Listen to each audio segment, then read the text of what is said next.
కూడిక ఆగస్ట్ 28వ తేదీన ఉదయం 10 గంటల నుండి ప్రారంభించబడును. ముఖ్య ప్రసంగికులు సిస్టర్ క్యాథరిన్ గారు, దహించువగ్ని మినిస్ట్రీస్, రాజమహేంద్రవరం. రోగములతో ఉన్నారా? చేతబడి శక్తుల చేత పీడింపబడుతున్నారా? అప్పుల సమస్యలతో ఉన్నారా?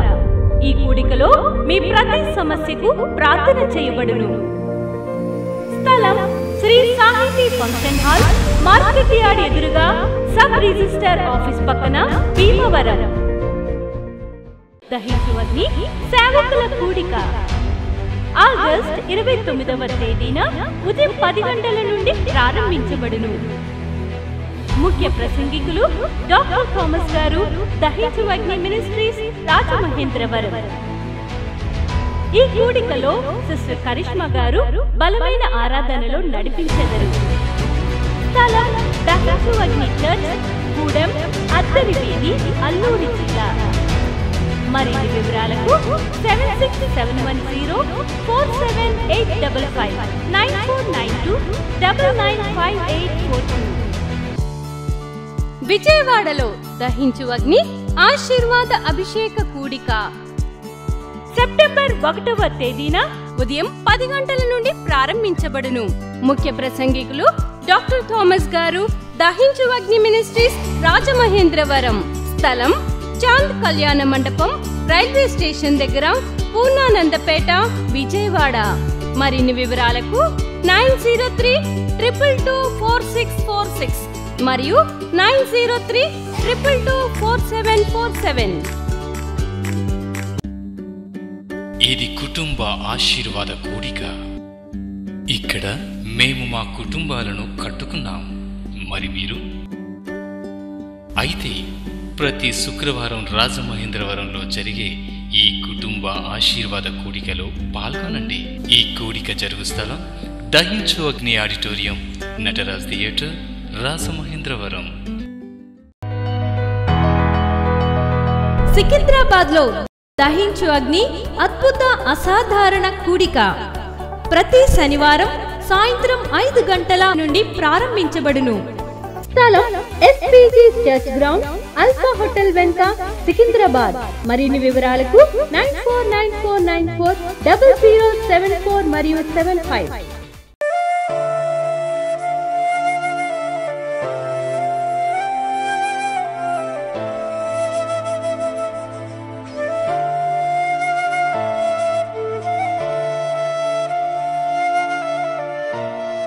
మన దేవుడు మంచి తల్లి అయి ఉన్నాడు. దేవుడు ఈ లోకంలో ఉన్న అన్ని పాత్రల్ని పోషించాడు, అన్ని పాత్రలు పోషించాడు. ఆయన నాన్నగా ఉన్నాడు, అంతేకాదు ఆయన తల్లిగా కూడా ఉన్నాడు, స్నేహితునిగా ఉన్నాడు, ప్రియునిగా ఉన్నాడు, జ్యేష్ఠ సహోదరునిగా ఉన్నాడు, సమీప బంధువునిగా ఉన్నాడు. ఇలాగా ఈ లోకంలో ఉన్న అన్ని బంధాలని మనము దేవునిలో చూసుకోగలం. ఆయన అన్ని రీతులుగా కూడా ఈ లోకంలో ఉండి మన కొరకు పనిచేస్తున్న దేవుడై ఉన్నాడు. ఒకరి తల్లి వారిని ఆదరించినట్లు నేను మిమ్మల్ని ఆదరిస్తానని దేవుడు చెప్తున్నాడు. యెషయా గ్రంథం 49వ అధ్యాయం 15వ వచనంలో అంటున్నాడు, స్త్రీ తన గర్భాన పుట్టిన బిడ్డను కరుణించకుండా తన చంటి పిల్లను మరచిపోతుందా? వారైనా మరచిపోవచ్చు, కానీ నేను నిన్ను మరచిపోను అంటున్నాడు. ఇలాగా దేవుడు తల్లిగా ఈ లోకంలో వ్యవహరిస్తున్నాడు. ఒక తల్లి తన బిడ్డల్ని ఏ విధంగా ప్రేమిస్తుందో, ఏ విధంగా ఆదరిస్తుందో, ఏ విధమైన బాధ్యత వారి మీద కలిగి ఉంటుందో, వారిని సంరక్షించడంలో ఆమె ఎంత కష్టపడుతుందో, తన ప్రాణం కంటే అధికంగా తన బిడ్డల మీద ఎంత శ్రద్ధని బాధ్యతను కలిగి ఉంటుందో, ఇవన్నీ కూడా దేవుల్లో మనం చూడగలుగుతున్నాం. అందుకని దేవుణ్ణి మనం అమ్మ అని పిలవచ్చు. దేవునికి స్తోత్రం. నాన్న అని పిలవచ్చు, అమ్మ అని పిలవచ్చు, స్నేహితుడా అని పిలవచ్చు, సహోదరుడా అని పిలవచ్చు, ప్రియుడా అని పిలవచ్చు. ప్రతి స్థానంలో కూడా దేవుడు మనకు ఉన్నాడు. ఆయన సమస్తములో సమస్తమై ఉన్నాడు. దేవునికి స్తోత్రం. హల్లెలూయా. ఆదాము అవ్వలను మొట్టమొదటిగా సృష్టించినప్పుడు దేవుడు అక్కడ తండ్రిగా తల్లిగా ఎలా వ్యవహరిస్తున్నాడో మనకు కనబడుతుంది. వారి కొరకు ఒక శ్రేష్టమైన ఏదైనా వనాన్ని వేయడం, తరువాత జీవవృక్ష ఫలాల్ని అందులో పెట్టడం, చల్లపూట వారిని దర్శించడం, ఇదంతా కూడా దేవుని యొక్క ప్రేమకు నిదర్శనమై ఉంది. ఎందుకు దేవునికి మనిషి అంటే ఇంత ప్రేమ, ఇంత పిచ్చి ప్రేమ? ఎందుకు మనిషి కొరకు దేవుడు ఇంతగా ఆరాటపడుతున్నాడు అంటే, దేవుని బిడ్డలారా, మనము ఆయన జీవమై ఉన్నాం. దేవునికి స్తోత్రం. ఒక అమ్మని అడగండి, నీ కొడుకంటే ఎందుకమ్మ అంత ప్రేమ అని అడగండి. నా కొడుకండి, నా నా పేగు బంధం అండి అంటది. నా కొడుకు, దేవుడు కూడా నా బిడ్డ. దేవునికి స్తోత్రం. హల్లెలూయా. అందుకని దేవునికి ఇంత ప్రేమ, ఇంత ప్రేమ, ఇంత మమకారం, దాన్ని నా భాషకు అందడం లేదు. ఆ ప్రేమను వర్ణించడానికి నా భాష చాలడం లేదు. అది చాలా మహోన్నతమైనది. దేవునికి స్తోత్రం. హల్లెలూయా. ఒక అమ్మతో ఎంత చనువుగా, ఎంత చొరవగా నువ్వు మాట్లాడతావో, ఆ రీతిగా నీవు దేవునితో అంత చక్కగా దగ్గరగా నువ్వు మాట్లాడడానికి ఆయన అమ్మలాగా ఉన్నాడు. దేవునికి స్తోత్రం. ఈ విశ్వ సృష్టికర్త, ఈ విశ్వపాలకుడు, ఏకఛత్రాధిపతి, స్వయంభవుడు, సార్వభౌముడైన, సర్వశక్తిమంతుడైన దేవుణ్ణి దగ్గర మనం అందరం ఎలాంటి వారం అంటే, ఒక ఇసుక రేణు వంటి వాళ్ళం, ఒక చిన్న పురుగు లాంటి వాళ్ళం. దేవుడు చేసిన సృష్టిలో ఉన్న ఆ గొప్ప స్థాయిలో ఉన్న వాటి ముందు కూడా మనము ఎంతకీ కొరగాని వ్యక్తులమై ఉన్నాం. మనల్ని ఎవరైనా గట్టిగా కొడితే చచ్చి ఊరుకుంటాం. గట్టిగా జ్వరం వస్తే ఇంకంతే సంగతులు. ఇలాగ ఇంత అల్ప ప్రాణం మనది. ఈ సృష్టిలో ఉన్న మృగాలకి ఎంత బలమైన శక్తి ఉందో, సూర్యచంద్రులు ఎంత గొప్ప నక్షత్ర సముదాయాలు ఎంత గొప్ప స్థితిని, స్థాయిని కలిగి ఉన్నాయో, వాళ్ళందరిలో కూడా మనం అల్ప ప్రాణులమై ఉన్నాం. దేవుడు చేసిన ఈ సృష్టిలో ఉన్న వాటన్నిటికంటే కూడా మనం అత్యల్పులమై ఉన్నాం. ఈ అత్యల్పుల ఎడల అమితమైన దేవుని ప్రేమ. దేవునికి స్తోత్రం. హల్లెలూయా. ఎందుకంటే మనము సమస్తాన్ని దేవుడు మాటతో సృష్టించాడు, కానీ మనల్ని మాత్రం మనం ఆయన రూపమై ఉన్నాము. దేవునికి స్తోత్రం. ఆయన పోలికై ఉన్నాము. పక్కంటి కుర్రోడు ఎంత తెలివితేటలుండి ఎంత చక్కగా ఉన్నా, తన కొడుకు ఎంత పనికిమాలినాడు అయినా, అమ్మ ప్రేమ ఎలా ఉంటుందో చెప్పండి? ఆ తెలివితేటల్లో ఉండి ప్రేమించడు. ఆడంత తెలివితేటలు గలవాడు కదా, ఇంత ప్రజ్ఞావంతుడు కదా, ఇంత చక్కటివాడు కదా అని వాడిని ప్రేమించదు. ఈ కన్న కొడుకు ఎంత పనికి మాలినాడైనా వాడి చుట్టే తిరుగుతాను ఆమె ప్రాణం. ఇది దేవుని ప్రేమ. దేవునికి స్తోత్రం. ఈ సృష్టిలో ఉన్నవన్నీ ఒకెత్తు, మనము దేవునికి ఒకెత్తు. మనమంటే దేవునికి వల్ల మాలిన ప్రేమ, దాన్ని వివరించలేకపోతున్నాను నేను. హల్లెలూయా. అంత గొప్ప ప్రేమని దేవుని బిడ్డలారా మన యందు దేవుడు చూపుతున్నాడు. ఆయన జీవం మనలో ఓదపడింది. అందుకని ఎవ్వరు కూడా నశించడం ఇష్టం లేదు దేవునికి. అందరూ అంతటా రక్షణ పొందాలని దేవుడు ఎందుకు కోరుకుంటున్నాడు? ఆయన ఎందుకు రావడం ఆలస్యం చేస్తున్నాడు అంటే ఇదే కారణం. నరకానికి వెళ్ళేది ఎవరు అంటే ఈ దేవుని జీవం నరకానికి వెళ్ళిపోతుంది, దేవుని రూపం నరకానికి వెళ్ళిపోతుంది, దేవుని పోలిక నరకానికి వెళ్ళిపోతుంది. అందుకని క్రైస్తవులు బాహ్య సంబంధమైనవి చూడరు. డబ్బుందా, అందముందా, చదువుందా, పదవుందా చూడరు. ఒక పిచ్చోడైనా ఎర్రోడైనా ఆ ఆత్మకే విలువనిస్తారు. దేవునికి స్తోత్రం. ఎందుకంటే మన తండ్రికి ఆత్మ విలువే, మనకి కూడా ఆయన అదే నేర్పించాడు, ఆయన అదే మనసిచ్చాడు మనకి. అందుకని మనం కూడా వాళ్ళు ఎవరు అనేది మనం చూడకుండా మానవులందరినీ మనం ప్రేమించగలుగుతాం. దేవునికి స్తోత్రం. ఒక ఆత్మ రక్షణ పొందాలని తహతహలాడతాం. ఎందుకంటే ఇది మన మనస్సు కాదు, దేవుని మనస్సు అయి ఉంది. ఆయన మనస్సు కలిగిన వాళ్ళం. కాబట్టి దేవుడు మన నిజమైన అమ్మ, నిజమైన నాన్న, అన్నీ నిజం. ఆయనలో సంపూర్ణ నిజాన్ని చూడగలుగుతాం. దేవుని బిడ్డలారా, ఈ లోకంలో ఉన్న అమ్మలందరూ కూడా మంచి త్యాగమూర్తులై ఉంటారు. ఎవరో ఎక్కడో దెయ్యాలు పట్టిన వాళ్ళు తప్ప క్రూరత్వం, కఠినత్వం ఎవరికి ఉండదు. బాగా దెయ్యాలు పట్టేస్తేనే, వాళ్ళు చీకటితో నిండిపోతేనే ఎవరైనా పిల్లలు చంపేస్తారని ఇలాంటి వార్తలు మనం వింటూ ఉంటాం. అదంతా దెయ్యాలు పట్టిన వాళ్ళ లక్షణం. ఒక మాతృమూర్తిగా ఈ లోకంలో ఉన్న ప్రతి తల్లికి దేవుని ప్రేమ కలిగి ఉంటుంది. దేవునికి స్తోత్రం. తన కన్న బిడ్డల ఎడల ఒక మంచి ప్రేమను పంచగలుగుతుంది. దేవుడు అమ్మయ్య ఉన్నాడు. అంతేకాదు, ఈ లోకంలో తల్లులందరికీ కూడా దేవుడు తన ప్రేమను అనుగ్రహించాడు. కాబట్టి బిడ్డల్ని పెంచడంలో, పెద్ద చేయడంలో వారు ఎంతగా శ్రమిస్తారో, ఎంతగా త్యాగం చేస్తారో, ఎంతగా కృషి చేస్తారో ఇంక వాళ్ళకి వాళ్ళే సాటి. దేవునికి స్తోత్రం. దేవుని బిడ్డలారా,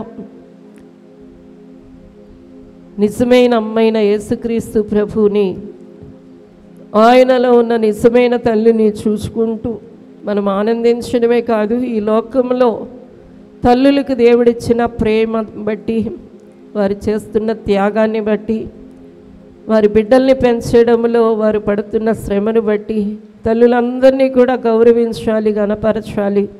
గొప్ప తల్లులు, అందరిలో గొప్పతనం ఉంది, మంచితనం ఉంది. ఎవరికి ఎవరు కూడా తీసిపోరు. ఒకరోజు పిల్లలందరూ కూర్చుని కౌర్లాడుతూ ఉన్నారట. ఒరే, నీ కూర బాగుంది, నీ బట్టలు బాగున్నాయి, ఇది అది అని చెప్పుకుంటున్నారు.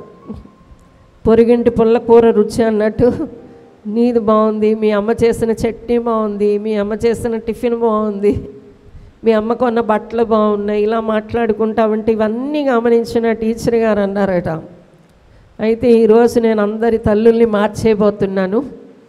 నీ అమ్మని నువ్వు తీసుకో, నీ అమ్మని ఈడికిచ్చే, నీ అమ్మనేమో ఆడికిచ్చే అని ఒక్కొక్క తల్లుల్ని నేను మార్చేస్తున్నాను ఈరోజు అన్నదట. అందరూ గట్టి గట్టిగా కేకలేసి మా అమ్మే నాకు కావాలండి అన్నారట. ఎవరమ్మా? వాళ్ళకి ప్రాణం. దేవునికి స్తోత్రం.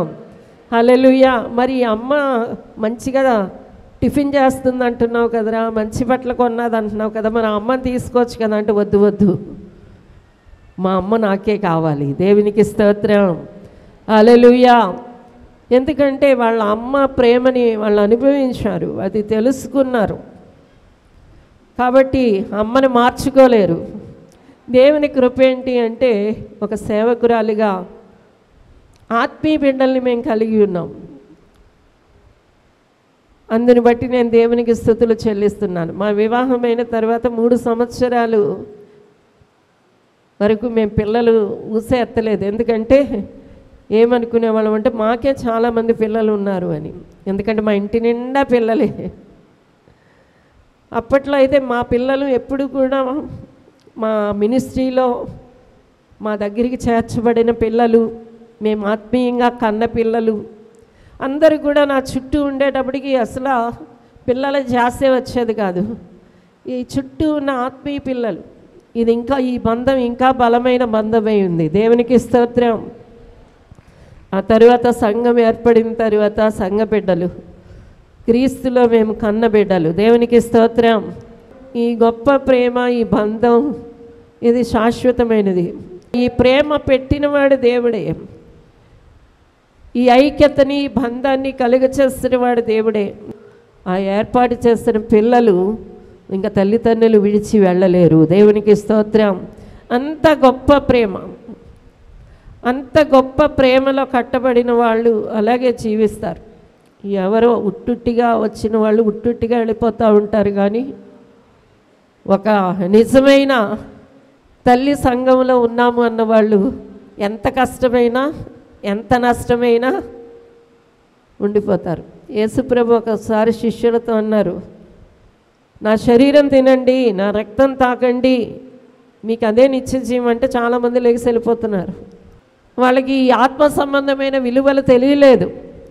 ఏదో శారీరకంగా ఇక్కడ బాగుపడతాం, ఇక్కడ పైకి వస్తాం, ఇక్కడ డబ్బు సంపాదిస్తాం, ఇదే ఆలోచనలో ఉన్న వారికి సడన్గా ప్రభువు చెప్తున్నారు, నా శరీరం తినండి, నా రక్తం తాగండి అంటే వాళ్ళకి మింగుడు పడడం లేదు.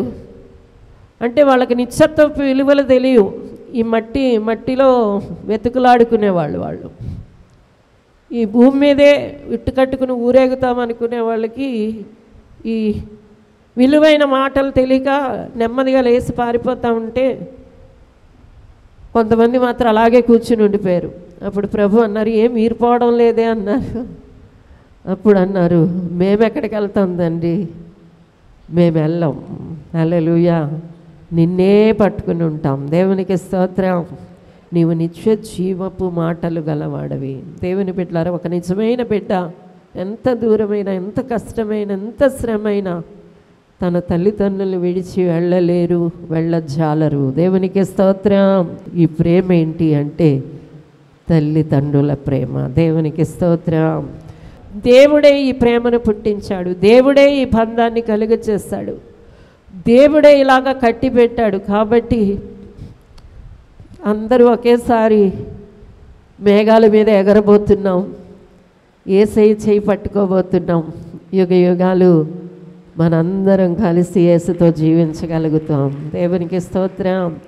హల్లెలూయా, హల్లెలూయా. ఎంత గొప్ప కృప, ఎంత గొప్ప దీవెన దేవుడు మనకి కలుగజేస్తాడు. చూడండి దేవుని బిడ్డలారా, ఎంత మధురమైన దేవుణ్ణి మనము కలిగి ఉన్నాం. ఆయన నిజమైన అమ్మాయి ఉన్నాడు. సంఘాన్ని కూడా దేవుడు తల్లి సంఘం, తల్లి అర్రా అని పిలుస్తున్నాడు. సంఘములో మీకు తల్లి ప్రేమ దొరుకుతుంది. హల్లెలూయా. అందుకని ఆ ప్రేమని, ఆ బంధాన్ని దేవుడే కలుగు చేసి దేవుడే నిలబెడుతున్నాడు. ఈ 95వ కీర్తన ఈ రక్షణను గురించే పాడుతూ ఉంది. ఈ కీర్తనాకారుడు అంటున్నాడు, నా రక్షణ దుర్గాన్ని బట్టి నేను దేవునికి కృతజ్ఞతాస్తుతులు చెల్లిస్తున్నాను. హల్లెలూయా. మన ప్రపంచం వేరు, మన జీవన విధానం వేరు. అన్యుల్లాగా మనం ఉండలేం. మనదంతా వేరే వ్యత్యాసంగా ఉంటుంది. అంతా కూడా మనది వేరేలా ఉంటుంది. ఎందుకంటే మనం పరలోకములో ఉన్న ఇంటికి చేరడానికి ఆరాటపడుతున్న దేవుని బిడ్డలమై ఉన్నాం. దేవునికి స్తోత్రం. యుగ యుగాలు మనల్ని ప్రేమించే ప్రేమ నాన్నతో అమ్మతో కలిసి జీవించబోతున్నాం. ఆ సౌభాగ్య జీవితం కొరకు, ఆ మహిమగల జీవితం కొరకు మనము ఎదురు చూచే బిడ్డలమై ఉన్నాం. అందుకని ఈ కీర్తనకారుడు అంటున్నాడు, నా రక్షణ దుర్గాన్ని బట్టి నేను సంతోషగానం చేస్తాను. హల్లెలూయా. దేవునికి బట్టి మనం ఏం చేయాలట? సంతోషగానం. రక్షణను బట్టి, రక్షణ దుర్గాన్ని బట్టి. క్రైస్తవుడి యొక్క మొట్టమొదటి జీవితమే ఆనందం. ఎప్పుడైతే యేసయ్యని నమ్మి తన గత పాప జీవితం విషయంలో పశ్చాత్తాపపడి, ఇక దేవా నా మనసు వచ్చినట్టు కాదు, నీ ఇష్టం వచ్చినట్టు నేను బ్రతుకుతానని మనస్సును మార్చుకొని బాప్తీసం పొందిన ఒక వ్యక్తిని అడగండి, వారిలో ఉండేది ఏంటి అంటే అమితానందం. దేవునికి స్తోత్రం. హల్లెలూయా. ఒక తీయని మధురమైన అనుభవం, అనుభూతి అది. ఎందుకంటే దేవుణ్ణి ఎప్పుడైతే వారి గుండెల్లోకి చేర్చుకున్నారో, తండ్రిగా ప్రభువుగా రక్షకుడిగా వారి కలిగి ఉన్నారో, గతమంతా పాతి పెట్టబడింది, క్రొత్త జీవితం బయలుదేరింది. ఈ క్రొత్త జీవితం ఎవరిది జీవితం అంటే యేసయ్య జీవితం. ఇక మనకి మనంగా నడవడం లేదు, మన ప్రభువే మనల్ని నడిపిస్తున్నాడు. హల్లెలూయా. మన ప్రభువే మనల్ని చేర్చుకున్నాడు. ఆయనే మన జీవితాన్ని ఎంతవరకు నడిపిస్తాడు, తర్వాత మహిమలో చేర్చుకుంటాడు.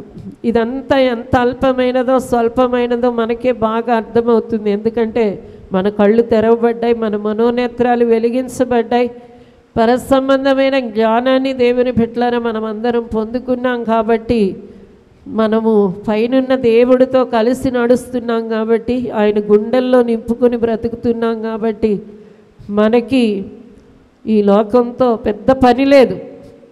ఈ లోకంతో మనకి పెద్ద పని లేదు. లోకంలో పెద్ద ఆశలు లేవు. ఇక్కడ ఉంటున్నాం కాబట్టి ఏదో తినాలి, ఏదో బ్రతకాలి, ఏమైనా కొన్ని అవసరతలు కావాలి, ఆ తరువాత మహిమలో చేరాలి. ఇది మన జీవితం. అందరి చేతులు పైకెత్తుదాం. ప్రభా, నీవు నాకు, నేను నీకు, మన ఇద్దరిది విడదీయని బంధం, అది వేరు చేయలేని అనుబంధం. నువ్వు నా అమ్మవై ఉన్నందుకు నీకు స్తోత్రం అని చెప్పండి. హల్లెలూయా. యేసయ్య మీకు, ఆయన నీకు, నీవు ఆయనకు. నిన్ను కోరుకున్నాడు దేవుని బిడ్డ, రక్తం గారుస్తూ నిన్ను పిలుచుకున్నాడు. నువ్వు ఆయన కోరుకున్న బిడ్డవి. ఎవరో చెప్పారని వచ్చానండి, ఏదో మేలు జరుగుతానని వచ్చానండి, ఏదో రోగం స్వస్థపరచబడతాదని వచ్చానండి. లేదు, యేసయ్య నిన్ను ఆకర్షించుకున్నాడు, యేసయ్య నిన్ను పిలుచుకున్నాడు. కల్వరిలో నీ కొరకు ఆయన రక్తం కాచాడు, ఆయన ప్రాణాన్ని నీ కొరకు దానంగా అప్పగించాడు, ఆయన ఆత్మను నీలో ఉంచడానికి ఇష్టపడ్డాడు. ఆ మధురమైన అమ్మ ఆయనలో ప్రేమానురాగాలు పొందొచ్చు. ఆయన ప్రేమ నీ హృదయాన్ని సేద తీరుస్తుంది, నీ గుండెను తెప్పరిల్ల చేస్తుంది, ఒక అమితమైన ఆనందాన్ని ఇస్తుంది.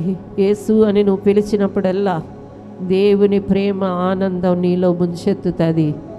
యేసు నిజమైన ప్రేమ అయ్యున్నాడు, ఆయన నిత్య జీవనదాత్రి అయ్యున్నాడు. ఆ గొప్ప మధురమైన తండ్రిని, ఆ ప్రేమని ఎల్లప్పుడూ తలపోసుకునేవారిగా ఉండండి. దేవుని ప్రేమను ఆలోచించండి. దేవుని బిడ్డలారా, దేవుని ప్రేమను ఆలోచించండి. దేవుని ప్రేమను తలపోసుకుంటూ ఉండండి. దేవుని ప్రేమను స్మరిస్తూ ఉండండి. దేవుని ప్రేమను ప్రకటిస్తూ ఉండండి. దేవుని ప్రేమను స్తుతిస్తూ ఉండండి. దేవుడు నీ సర్వస్వం అయిపోవాలి. ఆయన గుండెల్లో నువ్వున్నావు, నీ గుండెల్లో ఆయన ఉన్నాడు. ఇదే అద్భుతమైన నిబంధన అయి ఉంది. యేసు నీ గుండెల్లో ఉన్నాడు, నువ్వు ఆయన గుండెల్లో ఉన్నావు.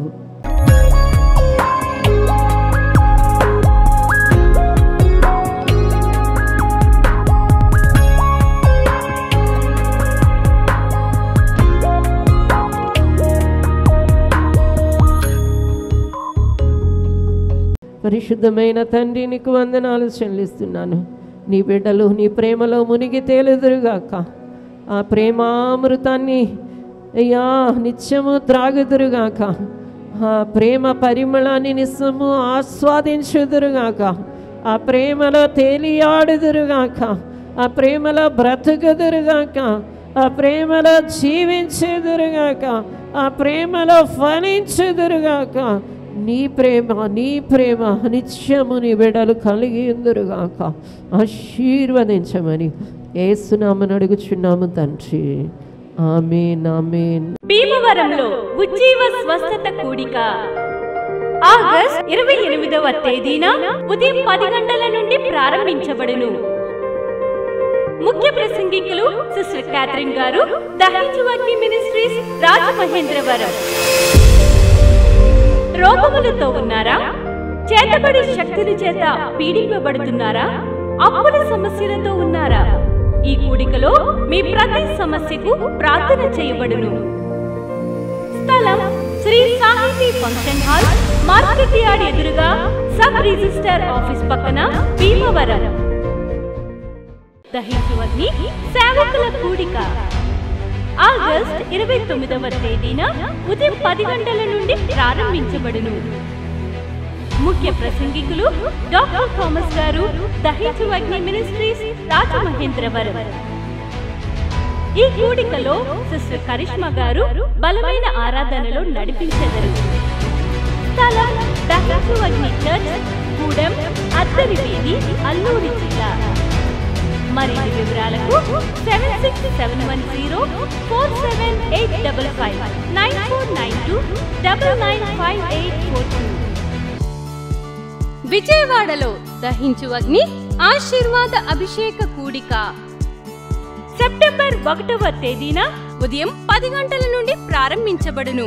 ముఖ్య ప్రసంగికులు డాక్టర్ థామస్ గారు, దహించు అగ్ని మినిస్ట్రీస్, రాజమహేంద్రవరం. స్థలం చాంద్ కళ్యాణ మండపం, రైల్వే స్టేషన్ దగ్గర, పూర్ణానందపేట, విజయవాడ. మరిన్ని వివరాలకు 9032224646 మరియు 9032224747.